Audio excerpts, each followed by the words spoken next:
आज गोरखपुर और बस्ती मंडल में एक औद्यानिक उन्नयन गोष्ठी का आयोजन किया गया है उद्यान विभाग के माध्यम से, जिसमें कम क्षेत्रफल में अधिक मूल्य की उपज, जिसमें फल, फूल, औषधि फसलें, सब्जियां, ऐसी खेती के संबंध में किसानों को बताना, उनकी राय लेना और अधिक से अधिक उत्पादन हम उद्यान विभाग के माध्यम से किसानों का बढ़ाने का प्रयास है। जैसा देश के यशस्वी प्रधानमंत्री जी की अपेक्षाएं हैं, उत्तर प्रदेश के माननीय मुख्यमंत्री जी की अपेक्षाएं हैं, उनको पूरा करने के उद्देश्य से, राज्य के किसानों की आय बढ़ाने के उद्देश्य से इन मंडलों के डोमेस्टिक एक्सपोर्टर का भी मनोबल बढ़ाना है। उनको आज हम लोग बुलाए हैं। उनके माध्यम से गोरखपुर की उपज दुनिया की बाजारों तक पहुंचे, मूल्य संवर्धन हो, ऐसे प्रयास भी उद्यान विभाग के माध्यम से हो रहे हैं। आज लगभग 100 से अधिक माननीय मुख्यमंत्री जी की प्रेरणा से सड़कों के और उद्यान विभाग के इंफ्रास्ट्रक्चर का हम लोकार्पण, शिलान्यास माननीय विधायकों की उपस्थिति में हम लोग कर रहे हैं और इसी उद्देश्य से आज इस उन्नयन गोष्ठी का कार्यक्रम हुआ है। उद्यान विभाग के लगभग 50 वर्ष पूरे हुए हैं और 50 वर्ष में पहली बार औद्यानिक उन्नयन गोष्ठी का आयोजन गोरखपुर में आजादी के बाद से पहली बार हो रहा है। मुझे खुशी है कि उत्तर प्रदेश के यशस्वी मुख्यमंत्री जी के द्वारा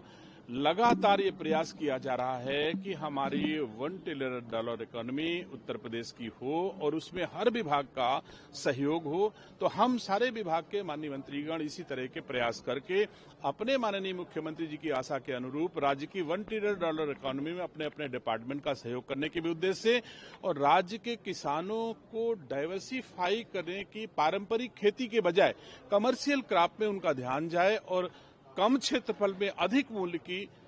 उपज वो ले सकें। इसके साथ ही हमारा ध्यान है कि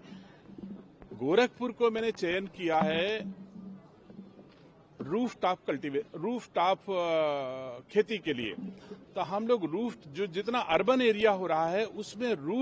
छतों पर खेती हम लोग करें, जो ऑर्गेनिक खेती होती है। और मैं समझता हूं कि अगर छतों पर हम सब्जियां, फल और फूल उगाने लग जाएं तो हमको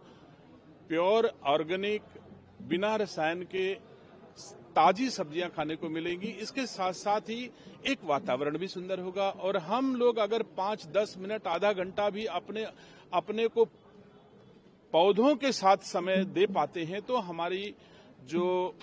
सकारात्मक ऊर्जा है हमको मिलती है। साथ ही बहुत सारे अंग्रेजी जैसे पेड़, फाइकस, साइकस, यूरिकेरिया, फलाना डमका, ऐसे ऑर्नामेंटल पेड़ों के बजाय हम अपनी छतों पर मिर्चा, पालक, लौकी, तरोई, भिंडी जैसी सभी सब्जियां और सभी तरह के फूल, सभी तरह की औषधीय फसलें भी हम अपनी छतों पर ले सकते हैं। तो मैंने राज्य में गाजियाबाद, नोएडा, बनारस, गोरखपुर और लखनऊ, इन 5 जनपदों को पहले फेज में लिया है कि हम रूफटॉप खेती को लोगों के बीच ले जाएंगे। और मैं उम्मीद करता हूं कि आज की तारीख में हमारे राज्य में 90% खेती पर कृषि होती है और 10% हिस्से पर औद्यानिक फसलें होती हैं। लेकिन हम 10% जो जितना क्षेत्रफल हमारा है उसमें हमारी उपज 42% होती है और 90% जो कृषि योग्य भूमि में कृषि की खेती होती है उस पे 58% होती है। तो ये महसूस होता है कि हम औद्यानिक फसलों को अगर हमारे किसान अडॉप्ट करेंगे तो हम बहुत ज्यादा उत्पादन भी कर पाएंगे, गुणवत्तापरक उत्पादन भी कर पाएंगे और वैल्यू एडिशन के लिए हम अपने उपज को दुनिया की बाजार, गुणवत्तापरक उपज लेकर के दुनिया की बाजारों तक पहुंचा करके हम मूल्य संवर्धन कर सकते हैं। तो मैं उम्मीद करता हूं ये औद्यानिक उन्नयन गोष्ठी, जिसका आयोजन आज गोरखपुर में पहली बार आजादी के बाद हुआ है, मैं समझता हूं राज्य के किसानों, गोरखपुर के किसानों के हितों में मील का पत्थर साबित होगी।